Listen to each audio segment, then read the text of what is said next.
Hi student, आपका स्वागत है। इंक्रीजिंग और डिक्रीजिंग फंक्शन आज इस पर डिस्कस करेंगे। इंक्रीजिंग फंक्शन कौन होते हैं, डिक्रीजिंग फंक्शन कौन होते हैं। इंक्रीजिंग मतलब वर्धमान और डिक्रीजिंग में ह्रासमान फलन हम कैसे शो करेंगे। कौन फलन आपके वर्धमान होते हैं, कौन फलन आपके ह्रासमान होते हैं। ठीक है, कौन से फंक्शन आपके इंक्रीजिंग फंक्शन हुए, कौन से फंक्शन आपके डिक्रीजिंग फंक्शन है। अब मैं एक एग्जांपल से शुरू करता हूँ। देखिए, मैं यदि किसी टाइम पर लिखूँ कि f x is equal to x square, आप जानते हैं student y is equal to x square, इसको हम वाई लिख लेते हैं, y variable, y is equal to f x. ठीक है, और ये आप जानते हैं कि एक पैराबोला है। ठीक है, एक परवलय है, परवलय का इक्वेशन है। ठीक है, 4 प्रकार के इक्वेशन पढ़ते हैं आप पैराबोला के। एक को लिखते हैं y square is equal to 4x। ठीक है, उसका जब आप शेप बनाते हैं तो कैसा होता है स्टूडेंट, ऐसा आता है। एक पैराबोला का शेप आप ऐसा देखेंगे, y square is equal to -4x, इसका शेप स्टूडेंट आपका ऐसा आता है। ठीक है, एक बनाते हैं आप x square is equal to 4by, इसको जब आप ट्रेस करते हैं, ग्राफ बनाते हैं, तो आपका पैराबोला इस टाइप का होता है। और एक पैराबोला आपका x square is equal to -4by, ये आपका जो पैराबोला आएगा डिस्टेंस वो ऐसा है। तो पैराबोला की भी 4 शेप हैं, इक्वेशन होते हैं। ये इक्वेशन किससे मैच कर रही है आप देख रहे होंगे, ये इक्वेशन इससे मैच कर रही है। एक्स की पावर 2 है, वाई की पावर 1 है। तो इसका जब शेप बनाएंगे हम, तो इसका शेप डिस्टेंस किस टाइप से बनेगा, ऐसा शेप आएगा इसका। ठीक है, इससे मैच हो रहा है। एक्स की पावर 2 है, वाई की पावर 1 है, ये तो कांस्टेंट है। तो शेप आप कैसे बनेगी, ओरिजिन से पास होगा, क्योंकि एक्स वाई कोई कांस्टेंट टर्म नहीं है। यहां पर आप ओरिजिन कह देंगे इसका, ये एक्स एक्सिस होगी डिस्टेंस, और ये आपका वाई एक्सिस होगी। क्लास 11 में आपने पैराबोला बहुत डिटेल में पढ़ा हुआ है। ठीक होगी, तो हमको उसकी प्रॉपर्टीज नहीं देखनी, हम इस फंक्शन का नेचर देख रहे हैं कैसा है। इस फंक्शन के 2 पार्ट है। देखिए, ये जो डिफाइंड है, यहां से लेकर के इधर का जो ये वाला पोर्शन है अप टू इंफिनिटी, ये डिफाइंड है ग्रेटर देन 0 के लिए। ये x की वैल्यू जब 0 से ग्रेटर होंगी तो ये फंक्शन ऐसा जाएगा, और x की वैल्यू जब 0 से छोटी होंगी, x इज लेस देन 0, तो कर्व का पार्ट ये है आपका। ठीक है, बोथ कंडीशन में भाई देखिए, जैसे जैसे x की वैल्यू चेंज होंगी, ठीक है, 2 डायमेंशनल कर्व है ना ये, तो x की वैल्यू के रिस्पेक्ट में y की वैल्यू क्या होगी, तो y कौन सा हो गया, y आपकी ये वाली वैल्यू होगी, ये। ठीक है, इसी को आप क्या बोलेंगे, फंक्शन की वैल्यू y लिखते हैं ना, y is equal to f x. x को क्या वैल्यू दी और उसके हिसाब से आपकी y की वैल्यू आई, तो इसी को आप बोलेंगे कि फंक्शन की वैल्यू कितनी आ रही है। तो आप देख रहे हैं जैसे x कंटिन्यू बढ़ रहा है, y की वैल्यू भी कंटिन्यू बढ़ रही है। ठीक है, और यहां आप देखिए कि जैसे x नेगेटिव की ओर जा रहा है, देखिए, तो कर्व तो है पॉजिटिव, वैल्यू तो यहां पे पॉजिटिव है। देखिए, ये y एक्स एक्सिस के ऊपर की वैल्यूज, एक्स एक्सिस के ऊपर की वैल्यूज, y की वैल्यू पॉजिटिव होती है ना, इधर नेगेटिव मेजर करते हैं x की, इधर पॉजिटिव मेजर करते हैं x की, इधर नेगेटिव मेजर करते हैं x की। y ऊपर पॉजिटिव होता है, y नीचे नेगेटिव होता है, तो ये पॉजिटिव वैल्यूज होगी ना आपकी सारी। ठीक होगी। अब आप देखिए, इस कर्व को हम 2 पोर्शन में इसकी स्टडी करते हैं। आप देखेंगे कि जैसे मैं लेफ्ट से राइट की ओर बढ़ता हूं, लेफ्ट ही हुआ, लेफ्ट से राइट की ओर बढ़ता हूं, x की वैल्यू बढ़ रही है, ठीक है, पॉजिटिव वैल्यू x की, और y आप देखेंगे y कंटिन्यू आपका इंक्रीज हो रहा है, इंक्रीज मतलब बढ़ना, वर्धमान हो रही है, फंक्शन आपका वर्धमान हो रहा है, function is increasing type, function की वैल्यू लगातार बढ़ रही है। देखो, नहीं बढ़ रही, देखो, और ऊपर तक इंफिनिटी तक जाता रहेगा, तो y की वैल्यू लगातार बढ़ती जाएगी, मीन फंक्शन की वैल्यू बढ़ती जाएगी। तो आप लिखेंगे फ्रॉम लेफ्ट टू राइट, बाएं से दाएं, बाएं से दाएं। किस स्थिति में देख रहे हैं? When x is greater than 0। बाएं से दाएं की ओर जब देख रहे हैं तो क्या बोलेंगे? Function the value of y is continuously increasing, y की वैल्यू लगातार बढ़ रही है, फंक्शन की वैल्यू लगातार बढ़ रही है। तो जब फंक्शन की वैल्यू बढ़ रही है, मतलब y की वैल्यू बढ़ रही है, y मीन्स fx, फंक्शन की वैल्यू बढ़ रही है, तो fx इज इंक्रीजिंग फंक्शन। ठीक है दोस्तों, f is increasing function. f एक वर्धमान फलन हो गया। वर्धमान मतलब जिसकी वैल्यू लगातार बढ़ रही है। कहां? इधर के लिए। ठीक है, लेफ्ट की ओर आप बात देखिए, इधर इधर की मैं जब बात करूंगा, जब मैं फिर बाएं से दाएं चलता हूं, फ्रॉम लेफ्ट टू राइट चलता हूं इधर की तरफ, तो मैं पहले यहां माना देखूं, यहां पहले माना यहां से चलता हूं मैं दाएं ओर, लेफ्ट से राइट की ओर चल रहा हूं। अब दूसरे पॉइंट पे थोड़ा कम हो गया y की वैल्यू, फिर कम हो गई, कम हो गई, कम हो गई, कम हो गई। जब आप means x is less than 0 के लिए लेफ्ट टू राइट चलते हैं डिस्टेंट, लेफ्ट से राइट चलता हूं, तो f(x) इज डिक्रीजिंग। ठीक है, x क्या हो रहा है? ह्रासमान हो रहा है। ह्रासमान आ रहा है किसकी वैल्यू में? y की वैल्यू में ह्रासमान आ रहा है। कर्व तो आपका इंफिनिटी तक कहने गया हो, तो ऐसे आऊंगा, फिर y की वैल्यू घटती जा रही, घटती जा रही, घटती जा रही, घटती जा रही, अल्टीमेटली ओरिजिन पे 0 हो गई। ठीक है, तो ह्रासमान हो रहा है कि नहीं हो रहा है? डिक्रीजिंग हो रहा है कि नहीं हो रहा है? आप एक टेबल बना के भी देख सकते हैं। आप टेबल बनाइए, किसके लिए? लेफ्ट और राइट के लिए टेबल बनाइए डिस्टेंट, तो और क्लियर हो जाएगा आपको। एक्चुअली ऐसा है ना, हमेशा हमको स्टडी करने से पहले जो चैप्टर आप पढ़ रहे हैं उसका टॉपिक देख लेना चाहिए। टॉपिक क्या है? Increasing and decreasing function topic है। टॉपिक के अंदर ही उस चैप्टर का बहुत कुछ बात आप समझ सकते हैं कि क्या हमने इसके अंदर स्टडी करनी है। आप इस बात को जानते होंगे कि हमारे यहाँ, हमारे माइथोलॉजी में, हमारे धर्मशास्त्रों में नाम जब पहले लिखे जाते थे तो उसके गुण के आधार पर, उस बच्चे के गुण देख करके कि क्या हो सकता है भविष्य में, उसके हिसाब से उसका नाम सेट करते थे। तो ऐसा ही तो है, कई बार क्या होता है कि राइटर बुक लिख लेते हैं और बुक का नाम ही नहीं है। अब इसका क्या नाम होना चाहिए? ठीक है, बेस्ट नेम क्या होना चाहिए? जो नाम उस स्टोरी से, उस बुक के लिटरेचर से मैच कर जाए। मतलब आपने टाइटल देखा, और टाइटल से आपने जान लिया कि इसके अंदर क्या मैटर हो सकता है। ठीक है, तो यहाँ पर टाइटल क्या है आपके पास? इंक्रीजिंग एंड डिक्रीजिंग फंक्शन है। वर्धमान और ह्रासमान, वर्धमान मतलब बढ़ना, ह्रासमान मतलब घटना, इंक्रीजिंग मीन्स बढ़ना, डिक्रीजिंग मीन्स घटना। तो फंक्शन की वैल्यू यदि लगातार बढ़ रही तो इंक्रीजिंग फंक्शन हो गया, घट रही तो डिक्रीजिंग फंक्शन हो गया।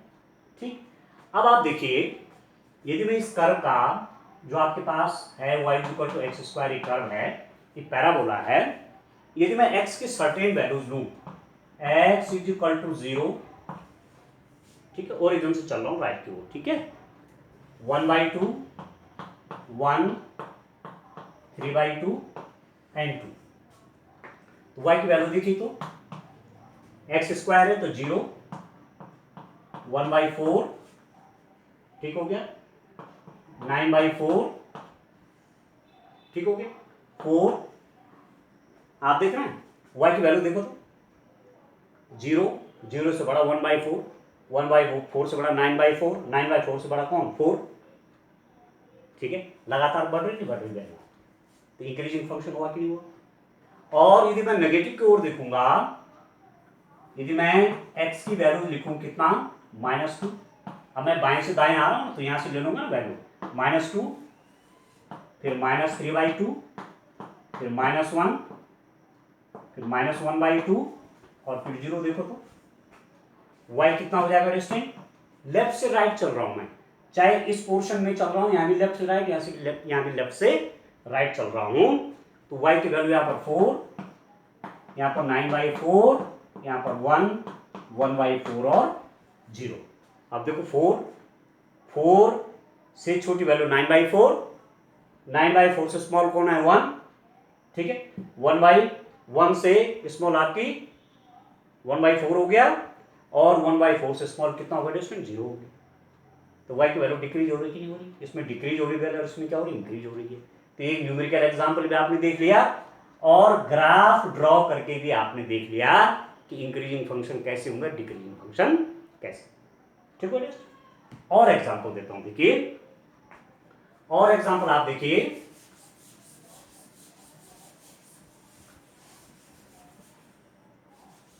देखिए अब हम कुछ फंक्शन पढ़ेंगे, जैसे एक तो होता है इंक्रीजिंग फंक्शन, इंक्रीजिंग फंक्शन, दूसरा है strictly increasing function, increasing function, तीसरा होगा distant decreasing function, decreasing function, और फोर्थ हो गया स्ट्रिक्टली डिक्रीजिंग फंक्शन।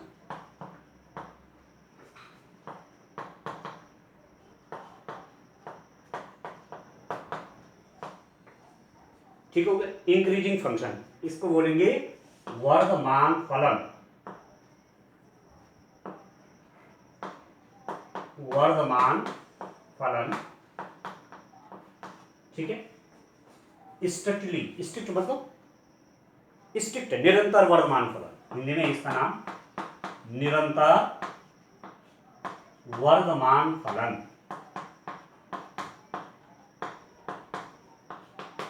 ठीक है। डिस्ट्रिक्ट डिक्रीजिंग फंक्शन ह्रासमान फलन, ह्रास मतलब कम होना मान, ह्रासमान फलन वैल्यू कम हो जाना, और निरंतर ह्रासमान फलन, निरंतर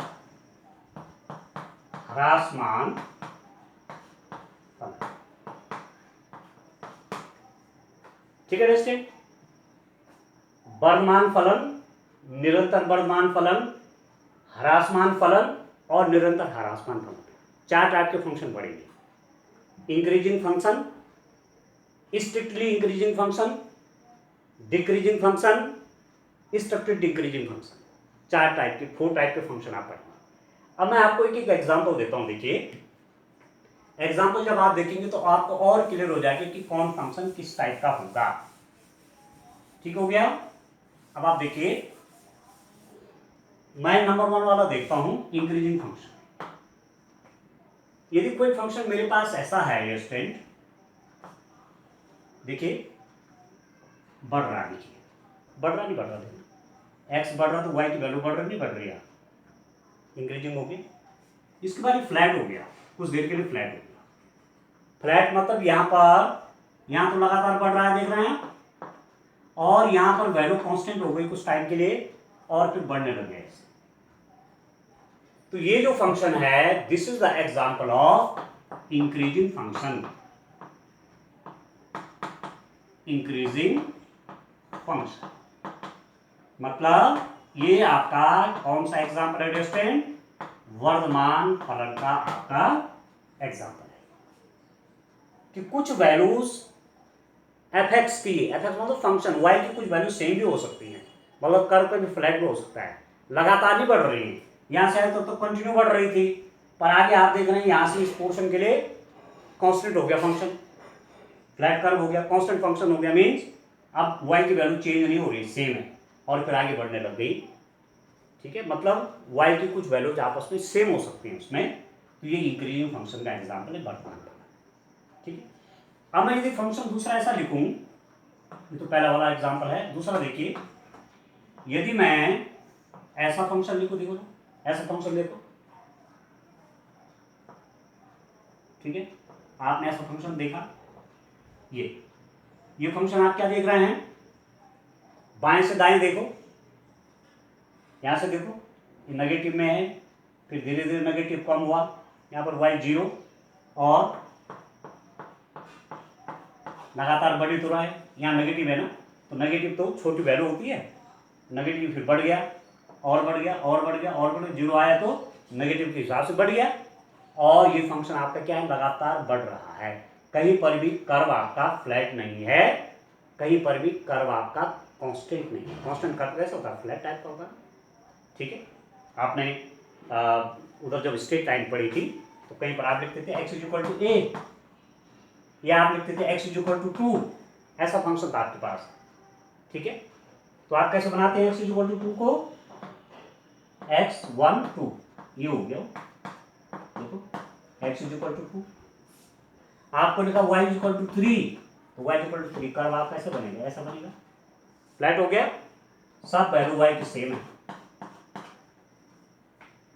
देख रहे हैं, ये कांस्टेंट टाइप का फंक्शन है, इतने पोर्शन के लिए कांस्टेंट हो गया, बाकी के लिए क्या था, ये इंक्रीजिंग था, तो इसको वर्धमान फलन कहेंगे। इसमें कहीं भी फ्लैटनेस नहीं है, कहीं भी कांस्टेंट वैल्यू नहीं, कहीं भी दो वैल्यू बराबर नहीं है फंक्शन की, तो इसको बोलेंगे निरंतर वर्धमान फलन, निरंतर वर्धमान फलन, strictly increasing function,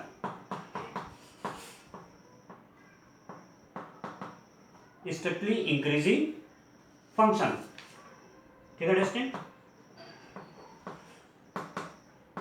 strictly increasing function, निरंतर वर्धमान फलन, कहीं भी आपके पास वैल्यू में कोई अंतर, कोई डिक्रीज नहीं आ रहा है, लगातार फंक्शन की वैल्यू आपकी बढ़ती ही जा रही है, ठीक हो गया। तीसरा काइंड आप देखिए, डिक्रीजिंग फंक्शन, ह्रासमान फलन। ह्रासमान फलन आपका कैसे होगा स्टूडेंट, ह्रासमान फलन का एग्जांपल आपको मैं दूंगा, वो फंक्शन आपका इस टाइप से होगा, ह्रासमान वैल्यू में तो चेंज आएगा, y की वैल्यू, फंक्शन की वैल्यू घटेगी, कम होगी, और फंक्शन आपके इस टाइप का, देखिए आपका फंक्शन यहां से आया, ठीक है, कुछ देर फ्लैट हो गया, फिर डाउन चला गया, इस फंक्शन को देखिए, तो इसको देखिए, यहाँ y की वैल्यू कितनी थी, घटी घटी घटी घटी घटी, यहाँ पर थोड़ा फ्लैट हो गई, यहाँ पर y की वैल्यू सेम हो गई, कुछ वैल्यूज के लिए सेम होगी, देखो y, और फिर घट रहा है, घट रहा है, घट रहा है, घट रहा है, इसे आप क्या कहेंगे, बीच में फ्लैट गया, मतलब y की कुछ वैल्यूज आपस में इक्वल है, फंक्शन की कुछ वैल्यूज इक्वल है, x तो चेंज हो रहा है कंटिन्यू, पर y की कुछ वैल्यूज क्या है, फिक्स हैं, ठीक है, और कंटिन्यू क्या हो रहा है, बाएं से दाएं आप देखेंगे तो y की वैल्यू कंटिन्यू क्या हो रही है, डिक्रीज हो रही, घट रहा है, तो ऐसे फंक्शन को बोलेंगे डिक्रीजिंग फंक्शन, डिक्रीजिंग फंक्शन, ठीक है दोस्तों। और यदि मैं ऐसा एग्जांपल आपको दे दूं, ऐसा आपका ग्राफ बनाऊं, ऐसे ग्राफ यहां पर बनाऊं कि कैसे होए, ये आपका कंटिन्यू ऐसा हो रहा फंक्शन, इसको देखिए, कहीं भी आपकी वैल्यू जो है इक्वल नहीं है, कंटिन्यू डिक्रीज होगी, देखो y कंटिन्यू देखो छोटा होता जा रहा है, देखिए अब नेगेटिव की ओर चल रहा है, नेगेटिव और छोटा होता जाएगा, मतलब कहीं भी f(x) की दो वैल्यू इक्वल नहीं है, कंटिन्यू जब हम लेफ्ट से राइट की ओर बढ़ रहे हैं तो y की वैल्यू कंटिन्यू डिक्रीज हो रही है, तो इसे क्या बोलेंगे, स्ट्रिक्टली डिक्रीजिंग फंक्शन, ठीक है स्टूडेंट, निरंतर ह्रासमान फलन, निरंतर ह्रासमान फलन, स्ट्रिक्टली डिक्रीजिंग फंक्शन, ठीक है। अब एक एग्जांपल में और लिखूं डियर स्टूडेंट, कि यदि फंक्शन आपका इस टाइप का है, कैसा फंक्शन है, यदि फंक्शन आपका इस टाइप का हो, ऐसे, इसको देखिए, और आप यहां से यहां देखना चाहते हैं कि इंक्रीजिंग है कि डिक्रीजिंग है, स्ट्रिक्टली इंक्रीजिंग है कि स्ट्रिक्टली डिक्रीजिंग है, तो आप देख रहे हैं यहां तो फंक्शन आपका क्या हो रहा है, y बढ़ रहा है, फिर यहां घट रहा है, यहाँ वाई घट रहा है, फिर यहाँ वाई बढ़ रहा है। तो ऐसे फंक्शन जो कुछ पोर्शन पे आपके इंक्रीजिंग हो रहे हैं और कुछ पोर्शन के लिए डिक्रीजिंग हो रहे हैं, तो इस पूरे फंक्शन को क्या बोलेंगे, नॉट इंक्रीजिंग नॉट डिक्रीजिंग, न वर्धमान न ह्रासमान। कुछ पोर्शन के लिए बढ़ रहा है, एक्स की कुछ वैल्यूज के लिए फंक्शन वाई की वैल्यू बढ़ रही है और फिर एक्स की कुछ वैल्यू की वाई की वैल्यू घट रही है। तो एग्जैक्टली आप ऐसा नहीं कह सकते कि इंक्रीजिंग है कि डिक्रीजिंग है। अब वो बात अलग है कि कोई फिक्स इंटरवल कर दिया, यहाँ से यहाँ तक देखो, तो यहाँ से यहाँ तक तो क्या है, इंक्रीजिंग हो रहा है। पर यदि मैं पूरे कर्व की बात करूंगा यहाँ से यहाँ तक की, तो this function is not increasing not decreasing, this function is not increasing nor decreasing, न तो इंक्रीजिंग है न डिक्रीजिंग। ठीक है डिस्टेंट। तो अब आपको इन फिगर के माध्यम से भी क्लियर आपको हो गया होगा कि इंक्रीजिंग फंक्शन क्या है और डिक्रीजिंग फंक्शन क्या है। ग्राफिकली हमने सब देख लिया है। ग्राफ के माध्यम से देखने से हमको एग्जैक्ट आइडिया पता चल जाता है कि क्या होगा।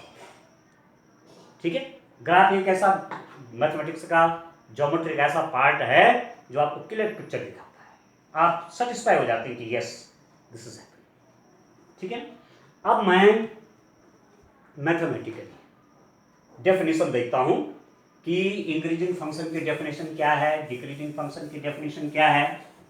ठीक है डिस्टेंट। स्ट्रिक्टली इंक्रीजिंग फंक्शन आपका कौन हो गया, स्ट्रिक्टली डिक्रीजिंग फंक्शन आपका कौन हो गया, उसको देखते हैं। देखिए, तो ये डेफिनेशन आपने तैयार करना है।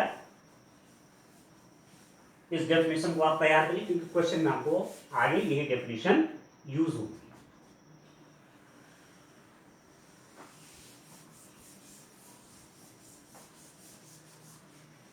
देखिए दोस्तों, पहले मैं कंडीशन लेता हूं। देखिए, फर्स्ट कंडीशन आपके पास, देखिए थोड़ा सा इसको बताने से पहले मैं थोड़ा आपको इंटरवल को दिखा दूं। इंटरवल मतलब अंतराल बोलते थे ना उसको, अंतराल। इंटरवल आपने क्या कौन कौन पढ़े, आपने पढ़ा क्लोज इंटरवल, ठीक है, हिंदी में बोलते हैं समवर्त अंतराल।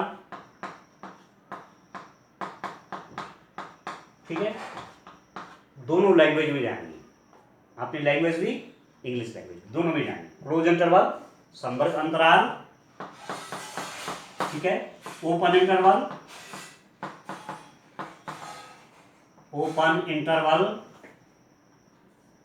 विवृत अंतराल, ठीक है। तीसरा पढ़ा आपने semi open interval from right, semi open interval from right, right को तो दाहिना है, सेमी ओपन इंटरवल। देखो क्लोज इंटरवल का सिंबल आप ऐसे दिखाएंगे ए बी, ठीक है। ओपन इंटरवल का सिंबल आप ऐसे दिखाएंगे a b. Semi open interval from right, ठीक है, तो लेफ्ट में इसका मतलब ये क्लोज है, राइट में ओपन है, या इसको बोलते हैं, या ऐसा भी कह सकते हैं कि semi close interval from left, left से तो क्लोज है, राइट से ओपन है, ठीक है। और चौथे टाइप का आपका हो गया semi open interval from left, ठीक है दोस्तों। Semi open interval, open interval left से है तो इसको आप ऐसा लिख देंगे ए बी और this interval is close from right, ये इंटरवल राइट में क्लोज्ड है, लेफ्ट में ओपन है, ये लेफ्ट में क्लोज्ड है, राइट में ओपन है, लेफ्ट राइट दोनों क्या है, ओपन है, और ये लेफ्ट में भी क्लोज है, राइट में भी क्लोज है। इसको तो क्लोज इंटरवल ही कहते हैं। समवर्त अंतराल, विवृत अंतराल, ये आपके सेमी इंटरवल हो गए, ये राइट से खुला हुआ है, लेफ्ट में क्लोज है, ये राइट में क्लोज है, लेफ्ट में ओपन है, ठीक है दोस्तों। आपने जब सेट थ्योरी पढ़ी थी 11th क्लास में तो सब आपने यहां पर जाना हुआ है। इस इसको दिखाने का एक तरीका और है, इसको आप ऐसा भी दिखाते हैं। कैसे? इसको आप ऐसा भी दिखाते हैं कि a is less than equal to x is less than equal to b। x कोई पॉइंट है a और b के बीच में, तो x की वैल्यू a भी हो सकती है, a से बड़ी भी हो सकती है, x की वैल्यू b भी हो सकती है, b से छोटी भी हो सकती है। ऐसा आप इसको दिखाते हैं, ठीक है, सेट बिल्डर फॉर्म में। और इसको, इसके एलिमेंट को कैसे दिखा सकते हैं? a is less than x is less than b। x की वैल्यू a से तो बड़ी है और b से छोटी है। इसको कैसे दिखाते हैं? a is less than equal to x is less than b, ठीक है। और इसको दिखाते हैं रेस्टोरेंट a is less than x is less than equal to b। जहां पर क्लोज रहेगा वहां पर इक्वल टू का साइन दिया है। ये 4 टाइप से इनका रिप्रेजेंटेशन भी करती है, आपने देखा होगा, ठीक। अब क्लोज इंटरवल और ओपन इंटरवल क्या हुई? माना कोई स्कूल है, उसकी बाउंड्री है, ठीक है, तो स्कूल की अंदर का सब कुछ स्कूल का ही है और बाउंड्री भी स्कूल की ही है, तो उसका मतलब ये है, ठीक। इसका मतलब ये है कि बाउंड्री तो है पर बाउंड्री स्कूल की नहीं है। स्कूल के अंदर का जो कुछ है, उस बाउंड्री के अंदर का जो कुछ है वो सब स्कूल का है, पर बाउंड्री स्कूल की नहीं है।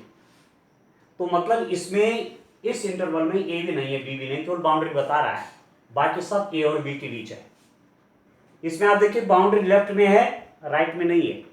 तो इस इंटरवल में ए भी है, ए से बड़ी भी है, पर बी नहीं है, बी से छोटी है। इस इंटरवल में लेफ्ट में बाउंड्री नहीं है, राइट में बाउंड्री है, तो मतलब इंटरवल कैसा हो गया? ए से बड़ी वैल्यूज का है और ए से बड़ी वैल्यूज कहां तक? बी तक, बी भी इसमें इंक्लूड है, समझे? तो ओपन इंटरवल में ये दो वैल्यूज नहीं होंगी, ए और बी। यहां इस सेमी वाला जो है इसमें बी नहीं है, ये बाउंड्री शो कर रहा है केवल, इसमें ए नहीं है, ठीक है दोस्तों। ये भी आपने पहले से आप जानते हैं, मैं थोड़ा सा रिकॉल कर रहा था, आप सभी जानते हैं। अब मैं डेफिनेशन पे आ जाता हूँ दोस्तों, देखिए, क्योंकि इसमें हमारा इंटरवल का बड़ा रोल होगा आगे, ठीक है, तो इसलिए मैंने थोड़ा सा इंटरवल पर चर्चा कर दी। अब मैं इसकी डेफिनेशन पे आता हूँ कि मैथमेटिकली हम कैसे शो करेंगे कि कौन फंक्शन आपका इंक्रीजिंग है, कौन डिक्रीजिंग है, कौन स्ट्रिक्टली इंक्रीजिंग, कौन स्ट्रिक्टली डिक्रीजिंग। तो पहला फंक्शन आप देखिए, यदि फंक्शन एफ एक्स आपका किसी ओपन इंटरवल आई, मैंने ओपन इंटरवल लिया,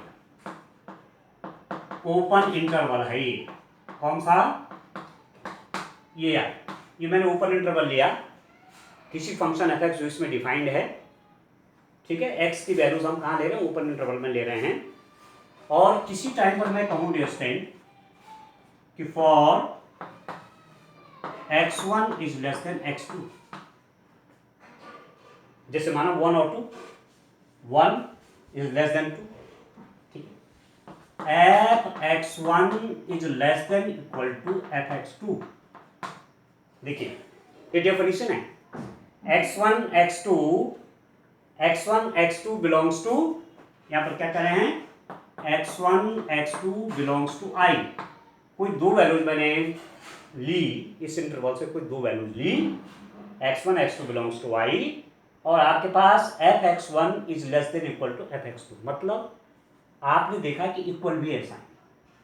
किसी टाइम पर जब x1 x2 के इक्वल नहीं था, जब x1 x2 के इक्वल नहीं था, पर फंक्शन की वैल्यू इक्वल हो गई। ऐसे दो फंक्शन होते हैं, ठीक है, कि कई बार आपने देखा होगा, जब आप हमने उधर रॉल्स थ्योरम की थी, तो ये कंडीशन में ऐसी भी आती है कि f a is equal to f B.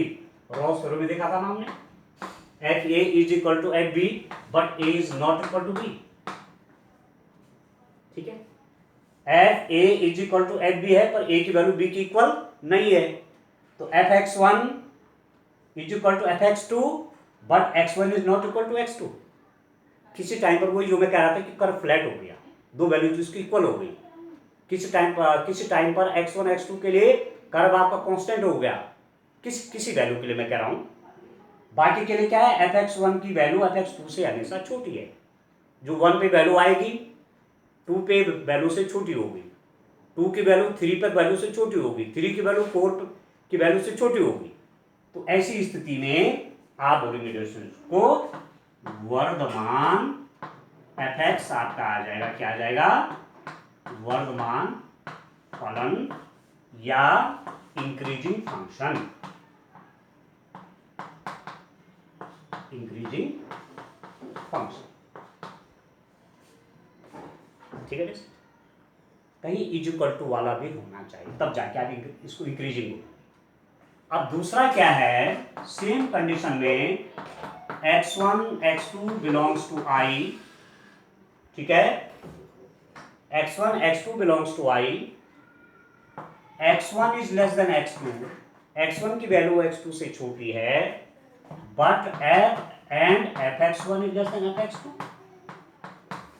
देखो फंक्शन की वैल्यू मतलब x1 की वैल्यू x2 से छोटी है, x1 की वैल्यू x2 से छोटी है, और फंक्शन की वैल्यू भी fx1 पर x1 पर फंक्शन की वैल्यू भी x2 पर फंक्शन की वैल्यू से छोटी है।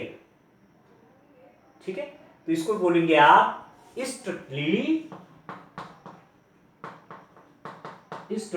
इंक्रीजिंग फंक्शन, इंक्रीजिंग फंक्शन, निरंतर वर्धमान फलन, निरंतर वर्धमान फलन। ठीक है दोस्तों, अब आपको अंतर पता चला वर्धमान फलन और निरंतर वर्धमान फलन, या increasing function, strictly increasing function, या इज इक्वल टू का साइन भी है तब वर्धमान होगा, इंक्रीजिंग होगा। और यदि केवल ये साइन है fx1 is less than fx2, function की वैल्यू लगातार बढ़ रही है, कहीं भी फंक्शन आपका फ्लैट नहीं हो रहा, कांस्टेंट नहीं हो रहा है, कांस्टेंट प्रॉपर्टी नहीं शो कर रहा है, तो ये स्ट्रिक्टली इंक्रीजिंग फंक्शन कहलाता है। ठीक है, तीसरी स्थिति में देखिए student, for x1 x2 belongs to i, i means open interval है, ठीक है, ये हमने शुरू में लिखा हुआ है, for x1 x2 belongs to i, fx1 is greater than fx2। ठीक है दोस्तों, x1 यहाँ पर एक चीज और लिख लेता हूँ, x1 is less than x2, x2 की वैल्यू x1 की वैल्यू x2 से छोटी है, परंतु x1 पर फंक्शन की वैल्यू x2 पर फंक्शन की वैल्यू से बड़ी है। ठीक है, और इक्वल भी है, इक्वल भी हो सकती है और बड़ी भी हो सकती है, तो इसको आप क्या बोलेंगे दोस्तों, ये आपका डिक्रीजिंग फंक्शन का एग्जांपल है, डिक्रीजिंग, ये आपका डिक्रीजिंग फंक्शन का एग्जांपल हो, मतलब ह्रासमान फलन का एग्जांपल है, ह्रासमान फलन। ठीक है, आप कहेंगे कि ऐसा होता है क्या कि x1 is less than x2 है और fx1 ग्रेटर देन हो जाएगा fx2 से, हो सकता है कई टाइप के फंक्शन, ये फंक्शन का उदाहरण देता हूं आपको, ये मानो कोई फंक्शन आपके पास, ठीक है, इसको देखो तो f1 पे वैल्यू कितनी है इसकी 1/1, और f2 पे वैल्यू देखो तो 1/2, तो f1 तो 1 और f2 क्या है 1/2 है, तो f1 बड़ा है कि f2 बड़ा है, f1 बड़ा है, यहाँ पर आप देख रहे होंगे f1 is greater then f2, f1 की वैल्यू f2 से बड़ी है, बट 1 इज लेस देन 2, 1 तो 2 से छोटा है, पर फंक्शन की वैल्यू 1 पर फंक्शन की वैल्यू 2 से बड़ी है। देख रहे हैं, तो ये कैसा फंक्शन हो गया आपके पास, एक प्रकार का डिक्रीजिंग तो है। ठीक है, x की वैल्यू 1 2 3 4 आप ले रहे हैं, तो x तो कंटिन्यू बढ़ रहा है, ठीक है, पर y की वैल्यू क्या है, कंटिन्यू घट रही है। जैसे मैंने वहां एग्जांपल आपका दिया था y equal to x square में, आपने देखा इधर वाले पोर्शन में देखो, इसको देखो, x तो लगातार बढ़ रहा है, ठीक है, इधर नेगेटिव से आगे बढ़ रहा है, और y लगातार घट रहा है, ठीक है ना। तो ऐसा डिक्रीजिंग फंक्शन का आपका ये डेफिनेशन है। और फोर्थ केस में आप देखिए, और x1 x2 belongs to i, x1 is less than equal to x2 के केस में, ठीक है स्टूडेंट, यदि f(x1) इज f(x2), दो चीज, क्या दो चीज हो गई? f(x1) is greater then f(x2), यहां पर f(x1) is greater than equal to f(x2) था। देखो तो ये क्या बन जाएगा आपके पास, है तो ये सेम ही था, पर केवल इस इज इक्वल टू के कारण डिक्रीजिंग फंक्शन से ये क्या बन गया, strictly decreasing function, strictly decreasing function. ठीक है दोस्तों, निरंतर ह्रासमान फलन, निरंतर ह्रासमान फलन। ठीक है दोस्तों, तो समझ गए, वर्धमान, increasing, strictly increasing.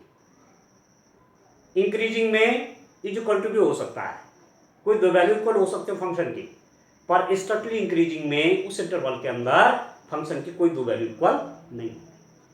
Decreasing, strictly decreasing, decreasing में ठीक है फंक्शन की दो वैल्यू इक्वल हो सकती हैं, x के अलग अलग दो वैल्यूज के लिए फंक्शन की दो वैल्यू इक्वल हो सकती हैं। ठीक है, पर स्ट्रिक्टली डिक्रीजिंग फंक्शन में फंक्शन की दो वैल्यू इक्वल नहीं हो सकती। आप समझना है कि क्लियर हो गया आपको? ठीक है ना, इसमें इज इक्वल टू का साइन होगा जैसे डिक्रीजिंग वाला है। ठीक है, इसमें इज इक्वल टू का साइन होगा, केवल ग्रेटर का साइन आएगा, जैसे यहां देखा था मैंने, किसमें देखा था, इंक्रीजिंग और डिक्रीजिंग फंक्शन।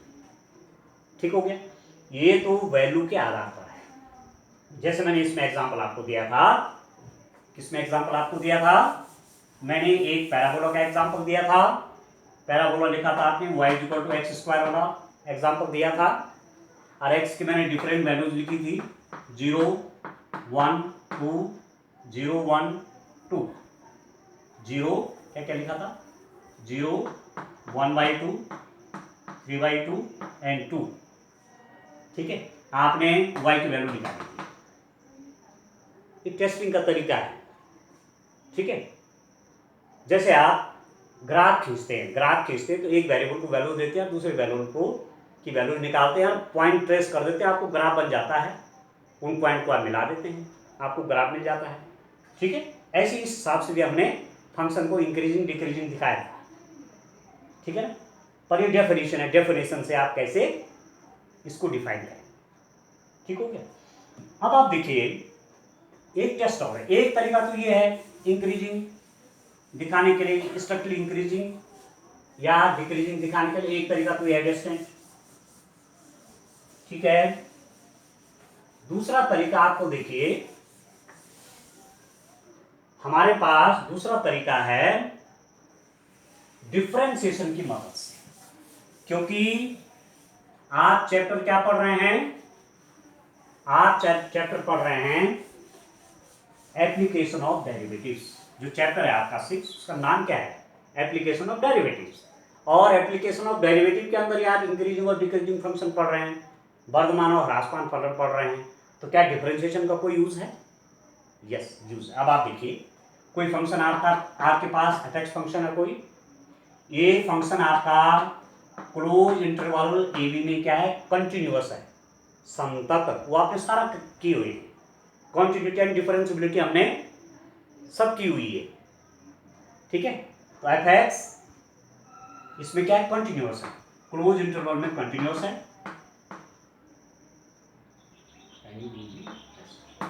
क्लोज इंटरवल में कंटिन्यूअस है, और ओपन इंटरवल ए बी में डिफरेंशिएबल है, डिफरेंशिएबल है। ये function f x close interval a b में तो कंटिन्यूअस है, और ओपन इंटरवल ए बी में डिफरेंशिएबल है। वहां जब आपने रॉले थ्योरम भी की थी और मीन वैल्यू थ्योरम भी की, तो वहां कंडीशन निकाली थी, f x is a function which is continuous in the close interval a b. Second condition, f x is a function which is differentiable in the open interval a b, वहां आपने किया था। ठीक है, Rolle's theorem और mean value theorem करी थी, और वो सब हमने यूट्यूब चैनल पर दे दिया आपको, मैथमेटिक्स प्लेजर, जो हमने मैथमेटिक्स का यूट्यूब चैनल बना रखा है मैथमेटिक्स प्लेजर नाम से, सारा रॉस थ्योरम और मीन वैल्यू थ्योरम खूब डिटेल में उसे क्वेश्चन बैक साइज लगभग सब कर रखे हैं, तो वहाँ से आप देखिए। ठीक है, यदि आपको कोई कंफ्यूज हो रहा है तो वहाँ से आप देखेंगे, तो मेरा कहने का मतलब हुआ कि ए बी आपके पास कोई क्लोज इंटरवल है, यहाँ फंक्शन आपका कंटिन्यूअस है, ए बी आपका ओपन इंटरवल है, यहाँ फंक्शन आपका डिफरेंशिएबल है, तो आप क्या कहेंगे, आप कहेंगे कि इन ए बी, किसी क्लोज इंटरवल ए बी में, in a b f is increasing function, f is increasing function,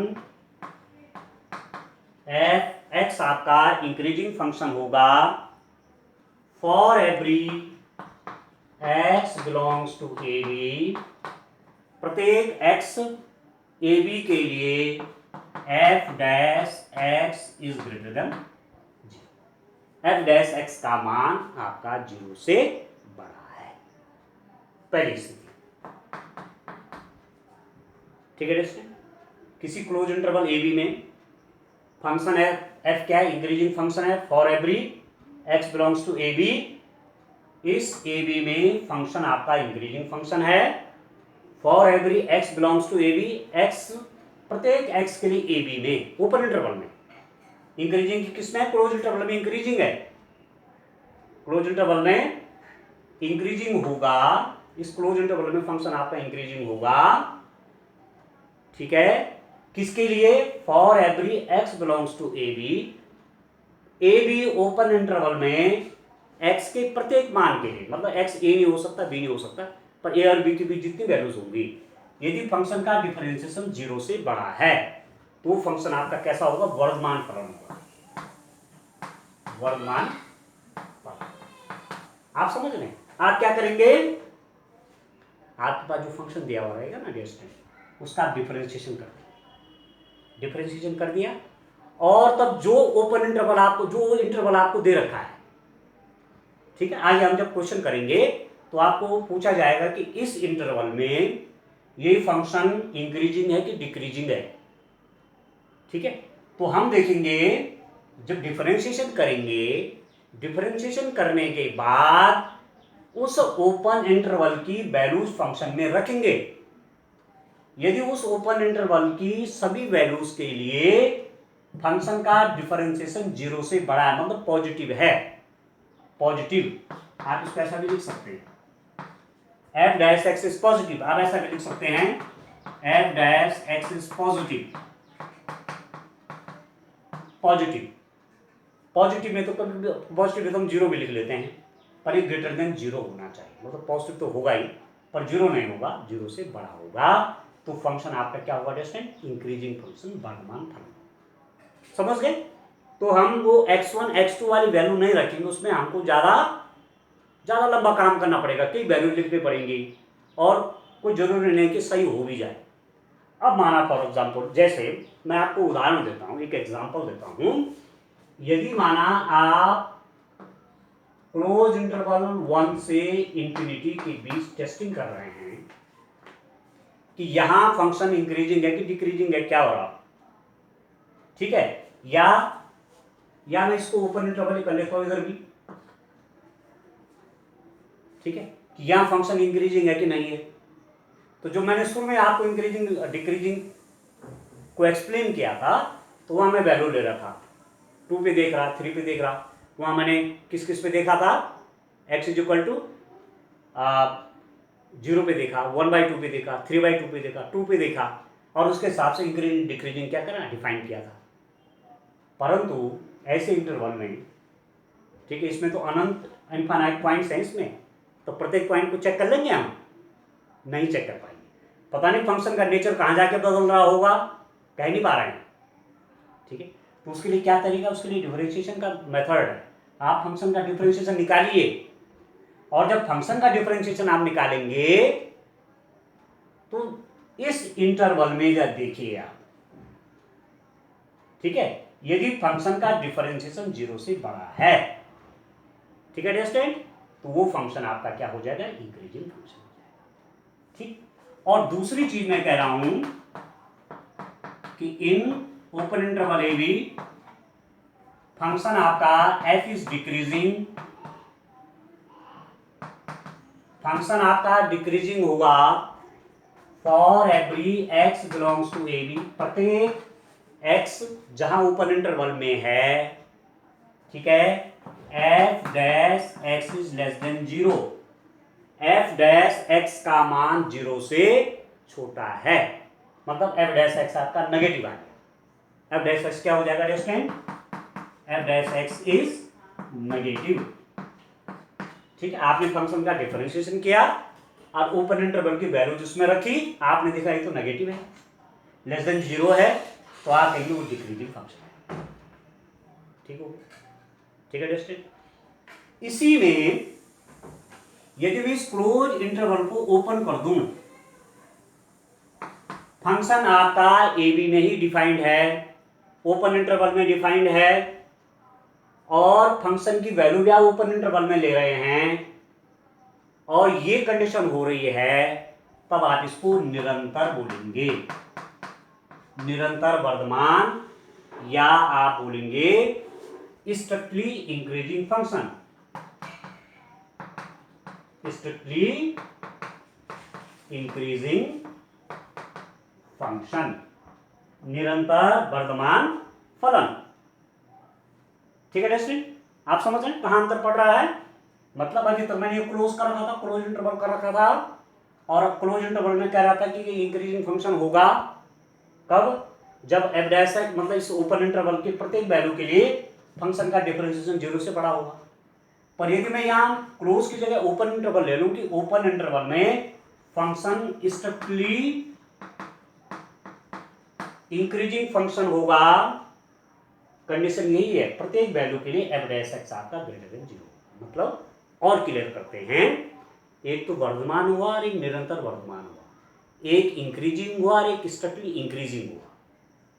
ठीक है, डिफरेंशिएशन की टेस्टिंग क्या है, आप यदि आप क्लोज इंटरवल ले रहे हैं और क्लोज इंटरवल में फंक्शन को उसका इंक्रीजिंग देख रहे हैं क्लोज इंटरवल में, ठीक है, क्लोज इंटरवल है ये, इसमें आप फंक्शन को क्या शो कर रहे हैं कि फंक्शन आपका इंक्रीजिंग होगा कब, जब एफ डैश एक्स की वैल्यू ग्रेटर देन 0 होगी और एक्स आपने ओपन इंटरवल में ले रखा है। परंतु यदि मैं क्लोज की जगह इंटरवल यहां भी ओपन ले लूं और यहां भी वैल्यू ओपन से ले रहे हैं और एफ डैश एक्स की वैल्यू 0 से बड़ी है, तो वो होगा स्ट्रिक्टली इंक्रीजिंग फंक्शन, निरंतर वर्धमान फलन। अब क्लियर है, ठीक हो गया। इसके लिए देखिए, अब यहां देखो डिक्रीजिंग फंक्शन में क्या मैंने डिफाइन कर रखा था, क्लोज इंटरवल ले रखा है, एफ इज डिक्रीजिंग। कैसे, यदि एक्स की प्रत्येक वैल्यू इस ओपन इंटरवल में एफ डैश एक्स की वैल्यू 0 से छोटी, मतलब नेगेटिव। ठीक है, ठीक।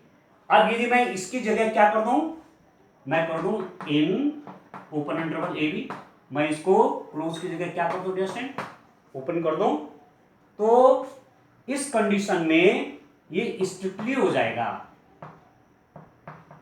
स्ट्रिक्टली डिक्रीजिंग फंक्शन हो जाएगा, क्योंकि इंटरवल का अंतर है, बाकी प्रोसेस वही है, f dash x less than 0 है, ठीक है, और किस इंटरवल में देख रहे हो, ओपन इंटरवल में देख रहे हैं, तो स्ट्रिक्टली डिक्रीजिंग हो जाएगा, और एफ डैश एक्स 0 से बड़ा है, पॉजिटिव है, पॉजिटिव है, ठीक है, और आपने ओपन इंटरवल में देख रहे हैं, यहां फंक्शन को डिफाइन कर रहे हैं ओपन इंटरवल में कि ये इंक्रीजिंग हो रहा है कि नहीं हो रहा है, तो वैसी स्थिति में स्ट्रिक्टली इंक्रीजिंग हो जाएगा। ठीक है, तो इंक्रीजिंग और डिक्रीजिंग देखने के लिए क्या करना है, फंक्शन का डिफरेंशिएशन। ठीक है, यूज ऑफ डेरिवेटिव है ना, यूज ऑफ डेरिवेटिव क्या किया, इंक्रीजिंग डिक्रीजिंग देखने के लिए यूज ऑफ डेरिवेटिव क्या किया, यदि फंक्शन का डिफरेंशिएशन 0 से बड़ा है तो फंक्शन स्ट्रिक्टली इंक्रीजिंग होगा या इंक्रीजिंग होगा। ठीक है, यदि डिफरेंशिएशन की वैल्यू लेस देन 0 है ओपन इंटरवल में, तो वो डिक्रीजिंग होगा, स्ट्रिक्टली डिक्रीजिंग होगा, वो डिपेंड इस पे करेगा कि आपने क्लोज इंटरवल में ले रहे हैं ओपन इंटरवल में। ठीक हो गया, ये टेस्टिंग है, बड़ा आसान टेस्टिंग है। ठीक है दोस्तों, अब देखो एक एग्जांपल और देखते हैं, उससे आपको थोड़ा और क्लियर होगा दोस्तों। देखिए एक एग्जांपल मैं और लिखता हूं, यदि मैं किसी टाइम पर एक फंक्शन लूँ आपका, देखिए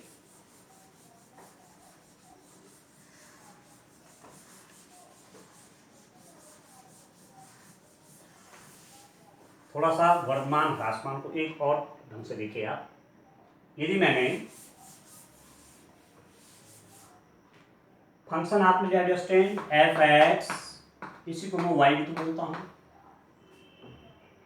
ठीक है।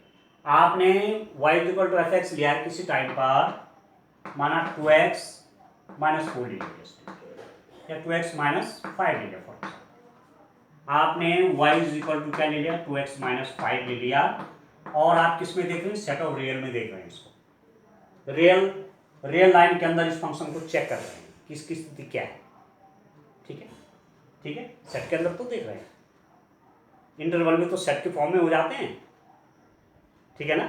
आपने देखा जब हम उसको वैल्यूज के रूप में लिख रहे थे, ठीक है, तो सेट बुल्डर फॉर्म में लिख रहे हैं या टेबुलर फॉर्म में लिख रहे हैं, वो आपने सब 11th क्लास में पढ़ा हुआ है। तो यदि मैं ऐसा इसको लिखूं और इसका ट्रेसिंग करूं तो क्या होगा, इसको आप देखिए, दिस इंप्लाइज दैट, इसको मैं लिख सकता हूं, इसको मैं इधर ले लूँ, इसको मैं इधर ले लूँ, तो ये बन जाएगा 2x minus Y equal to 5। इसको मैं यहाँ ले आया तो यह पॉजिटिव बन जाएगा, इसको मैं उधर ले आया नेगेटिव हो गई ये, और 5 से डिवाइड करिए तो 2/5x minus y by 5 is equal to 1, और x ओवर इसको लिख सकता हूँ जस्ट 5/2, ठीक है, ये ऊपर चला जाता है, प्लस y ओवर माइनस 5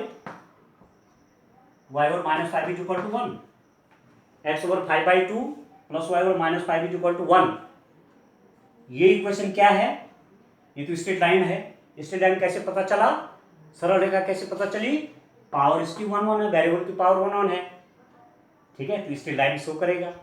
और ये स्ट्रेट लाइन की कौन सी फॉर्म है, इंटरसेप्ट फॉर्म है।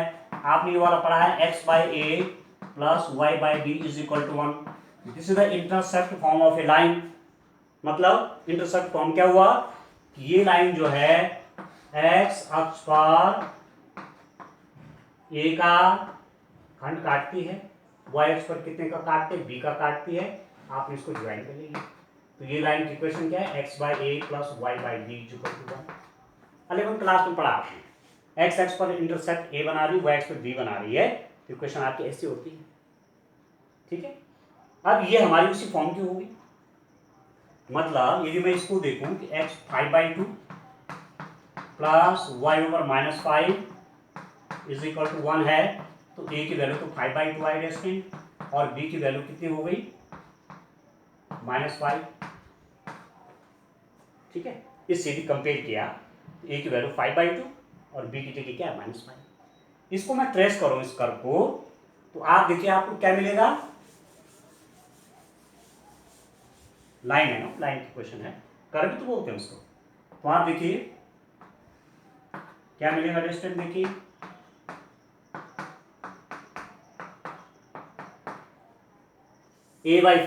सॉरी 5/2 कहाँ होगा, यहाँ कहीं, ये 5/2 है, ठीक है, 5/2 डिस्टेंस है, 2.5 होगा लगभग है, और b -5, b कहाँ होगा, -5 नीचे आएगा, b -5 मतलब इधर, तो ये कहीं -5 हो गए यहाँ पर, b की वैल्यू, ये b हो गया, ये है, ये b है। तो स्ट्रेट लाइन देखो कैसी हो रही है, इस टाइप की स्ट्रेट लाइन आएगी। अब इसको देखो, पूरे इंटरवल r की बात कर रहा है, यहां आप y की वैल्यू देखेंगे, देखो तो y देखो नेगेटिव में है ना, और ये भी नेगेटिव में, ये भी नेगेटिव में, तो धीरे धीरे नेगेटिव क्या हो रहा है, जैसे -10 फॉर एग्जांपल, मैं ऐसे कह रहा हूँ, -10 -8 -6 -4, तो लगातार बढ़ रहा नहीं, बढ़ रहा y की वैल्यू, अल्टीमेटली यहाँ पर 0, फिर y 1 2 3 4 5।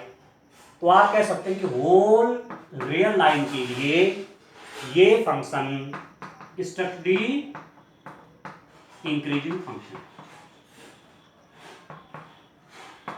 ठीक है दोस्तों, ठीक है। एक एग्जांपल अभी देखते हैं, एक एग्जांपल करके, ठीक है। तो एक्सरसाइज 6.2 का एक क्वेश्चन और कर लेते हैं, बाकी क्वेश्चन इसके नेक्स्ट लेक्चर में, ठीक है। एक क्वेश्चन कर लेते हैं, देखिए आपको क्या करना है, स्टेंट क्या दिया हुआ है, देखिए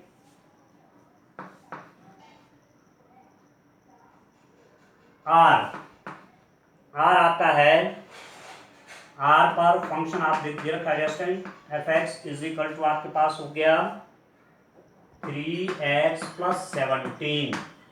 इस फंक्शन को आपको दिखाना है, prove that this function is strictly increasing function in are. और आर क्या होता है स्टूडेंट, आप जानते हैं आर क्या है आपका, आर को कैसे दिखाते हैं, -∞ से +∞। ओपन इंटरवल हुआ कि नहीं हुआ, -∞ से +∞ आर सेट ऑफ रियल, ऐसे दिखाते हैं। ठीक है, अब आप क्या करेंगे, इंटरवल तो मुझे मिल गया, अब मैं एफ डैश एक्स निकाल दूंगा। एफ डैश एक्स कितना हो जाएगा, differentiating this equation with respect to x, what you get, f dash x is dy/dx, use of derivative कर रहा हूं। ठीक है, 3x + 17, ये कितना हो जाएगा स्टूडेंट, dy/dx 3x + dy/dx 17, ये आपका F dash x. F dash x मतलब इसका डिफरेंशिएशन, इसको मैं और ऐसा लिख सकता हूं, dy/dx एफ एक्स, मुझे इसका डिफरेंशिएशन करना है, तो एफ डैश एक्स हो गई। ठीक, दो बार करूंगा तो एफ डबल डैश एक्स हो जाएगा। ठीक है, तो एफ डैश एक्स मतलब एक बार डिफरेंशिएशन, इसका डिफरेंशिएशन अलग होगा, इसका लिए तो कांस्टेंट है 0 हो जाएगा। यहाँ पर 3 बार आ गया डिस्टेंट, एफ डैश एक्स 3 बार आ गया, और एक्स का डिफरेंशिएशन एक्स के रिस्पेक्ट में 1 होता है। ठीक है, एक्स का डिफरेंशिएशन एक्स के रिस्पेक्ट में 1, यदि टी होता तो dx/dt बनता है। ठीक हो गया, तो एफ डैश एक्स 3 हो गया विच इज ग्रेटर देन 0। ठीक है student, f dash x is 3 which is greater than 0। F dash की वैल्यू 3 है जो कि 0 से बड़ी है, और बात ओपन इंटरवल की हो रही है, और ये आर ओपन इंटरवल में लिख दिया, -∞ से +∞ के बीच में इस आर की वैल्यू सब होती है। तो दिस इंप्लाइज दैट आप लिखेंगे f dash x is greater than 0, so f x is strictly increasing function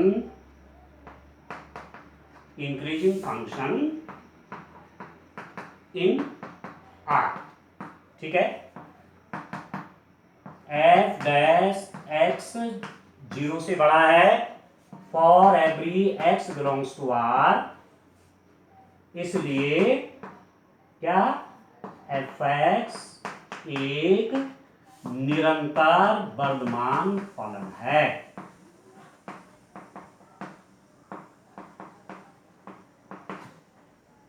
ठीक है दोस्तों, निरंतर वर्धमान फलन के लिए आपको इंटरवल देखना है कि ओपन है कि नहीं, बस ओपन देखना है, ओपन है कि नहीं है मेरे पास।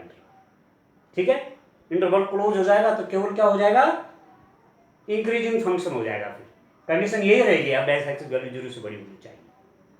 पर क्लोज इंटरवल में देख रहे हैं तो फिर वो केवल क्या हो जाएगा, इंक्रीजिंग फंक्शन हो जाएगा। स्ट्रिक्टली इंक्रीजिंग फंक्शन देखना चाहते हैं तो इंटरवल को ओपन भी होना है। ठीक है, तो वही टेस्टिंग क्या करना है, सिंपल सा, इंक्रीजिंग फंक्शन दिखाने के लिए फंक्शन का डिफरेंशिएशन कर लेना है, यदि वो 0 से बड़ा है उस इंटरवल में, उस ओपन इंटरवल में 0 से बड़ा है तो फंक्शन आपका क्या हो जाएगा, इंक्रीजिंग फंक्शन होगा, और ओपन इंटरवल है तो स्ट्रिक्टली इंक्रीजिंग फंक्शन।